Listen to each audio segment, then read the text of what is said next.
Imagine being 3 feet off the ground in a metal cage while traveling at Mach 1 through the narrowest alleyways in Bangkok. That was me. Yesterday. My knuckles were white, my dignity was gone, and I was currently airborne over a massive speed bump. I had asked for a quick scenic ride to a temple, but my driver apparently thought we were the primary getaway car in a high-stakes bank heist. At that moment, as my soul briefly left my body and my stomach did a somersault, I realized one very important thing. I should have checked the driver's pupils before getting in. Welcome to the fastest and shortest mistake of my life. It all started so innocently. I was standing on a street corner in Bangkok, melting into a puddle of my own sweat, just wanting to see a nice, peaceful temple. You know the vibe. Gold leaf, incense, maybe a little spiritual awakening.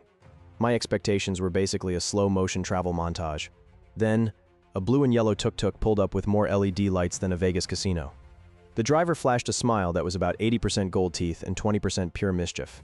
He offered me a special price to the Wada Run, and in my heat-stroke delirium I thought, hey, why not? It is part of the culture. I expected a breezy, scenic trot through the city where I could snap a few photos of the colorful markets and wave at the locals like I was in a parade. Instead, I was about to enter a world of pure, unadulterated vehicular chaos. Little did I know, this man did not just want my 20 baht. He wanted my adrenaline, and possibly my sanity. I climbed into that metal cage with the naive confidence of a man who did not realize he was about to become a passenger in a low-budget action movie. The second I sat down, the engine did not just start. It screamed. It sounded like a lawnmower that had been fed a diet of pure nitro and existential dread. We did not just pull out into traffic, we launched. Suddenly, we were weaving between massive buses with the precision of a surgeon. If that surgeon was also on 5 double espressos and running late for a flight. The smell of diesel fumes and grilled pork skewers hit me like a physical wall as we blurred past the street stalls. I looked at the speedometer, but it was just a vibrating needle that seemed to be laughing at me. We were leaning into corners at angles that defied the laws of physics and probably a few international safety treaties. Every time I tried to shout slow down, a gust of hot, humid air just shoved the words back down my throat. At this point, I was not a passenger anymore. I was a structural component of the vehicle, holding onto the metal frame with a grip that could have crushed a diamond. I watched as my life flashed before my eyes, and honestly, it was a lot less exciting than the current ride. Then came the first of many true "where the heck am I?" moments. We took a sharp left into a market so crowded that the tuk-tuk's mirrors were literally brushing against the hanging laundry and drying squid.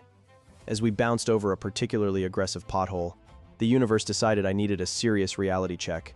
My expensive polarized sunglasses, the ones I bought specifically to look cool while traveling, decided to relocate. They flew off my face in slow motion, performed a triple backflip, and landed with a perfect splash into a massive bubbling vat of street soup. I saw the vendor's face for a split second, a mix of confusion and pity as my shades sank into a broth that had probably been simmering since the late 90s. I wanted to cry, but there was no time for mourning. We were already 3 blocks away, scenting the air with the faint aroma of expensive plastic and lemongrass. Was this a sign from the gods? Probably. Did my driver care? Not even a little bit. He just shifted gears and gunned it toward a narrow alleyway that didn't look wide enough for a bicycle. The chaos escalated when we suddenly screeched to a halt in a back alley that definitely was not on the way to any temple I had ever heard of, before I could even wipe the exhaust soot off my forehead. I was being ushered into a tiny, fluorescent lit shop. Suddenly, I was surrounded by 3 men who were absolutely convinced I needed a bespoke cashmere suit.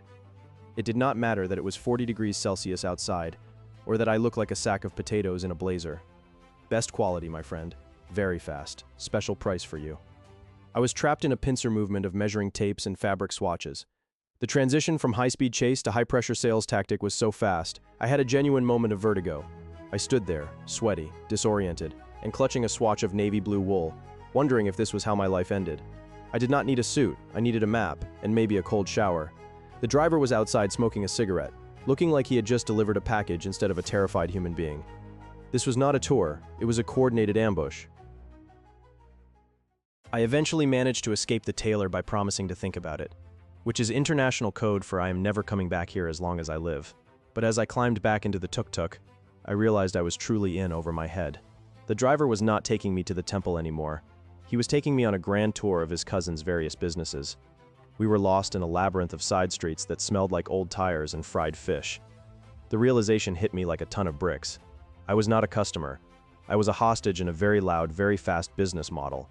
My phone was at 5% battery, the sun was setting, and I had no idea which way was north. The situation had officially reached a breaking point. But how does one actually stop a man who thinks he is in the final lap of the Grand Prix? I realized I had to resort to financial warfare. I pulled out a 500 baht note and waved it in the air like a white flag of surrender. The engine died instantly. The silence that followed was the most beautiful thing I had ever heard. I overpaid him significantly, but it was a bargain just to stand on solid ground again.